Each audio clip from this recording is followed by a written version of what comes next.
கொள்கை விளக்க பொதுக்கூட்டம் சொல்லி போகிறீங்களே, கொள்கை விளக்க பொதுக்கூட்டம், அதில் என்னதான் கொள்கை வச்சுருக்கீங்களோ தெரியல. எங்களுக்கு ஒரு கொள்கை இருக்குது, தமிழ் தேசியம், தமிழ்நாட்டை தமிழன் ஆளணும் அப்படின்ற ஒரு கொள்கை இருக்குது. நிலம் வளம் சார்ந்த தொழிற்சாலை அமையணும்னு சொல்லி ஒரு கொள்கை இருக்குது. அதே மாதிரி உங்கள் டிவிக்கு, அதாவது தாவேக்காவை ஏதோ ஒரு கட்சி வச்சுருக்கீங்களே, அந்த கட்சியில் என்னதான் கொள்கை இருக்குது? எதுக்கு நீங்கள் பெரியாரை கொள்கை தலைவராக ஏற்றிருக்கீங்கன்னு தெரில. உங்கள் தலைவர் தானே சொன்னார், நாங்கள் இறை வழிபாட்டுக்கு நாங்கள் என்றைக்குமே எதிரி கிடையாது அப்படின்ட்டாரு. சரி, என் மூட நம்பிக்கைக்கு உங்கள் எதிரி தானே, அதைத்தானே கொண்டு போய் சேர்த்தாரு பெரியார்ன்றவர். அதுக்காக நீங்கள் போடுற மதுரையில் போடுற மாநாட்டுக்கு ஓதுவார்களை வச்சு ஓதிக்கிட்டீங்க. இது அந்த மூட நம்பிக்கையில் வராதா?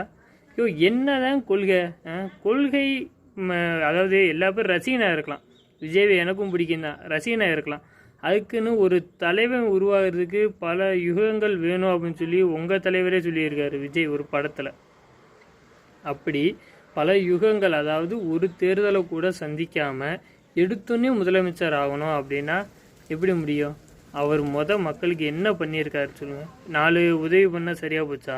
மக்களோட முழு கஷ்டத்தையும் தெரிஞ்சுக்கணுங்க.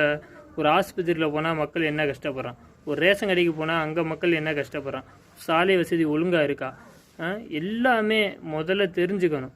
அதை பற்றி எதையுமே நீங்கள் மேடையில் பேச மாட்டீங்க. டைரெக்டாக முதலமைச்சர் ஆனதுக்கப்புறம் நான் பார்த்துக்கிங்கன்னா, நீங்கள் ஆரம்பத்துலேருந்தே அடித்தளம் போடுங்க, அதுக்கப்புறம் நீங்கள் முதலமைச்சர் ஆகிறத பார்க்கலாம். சரிங்களா?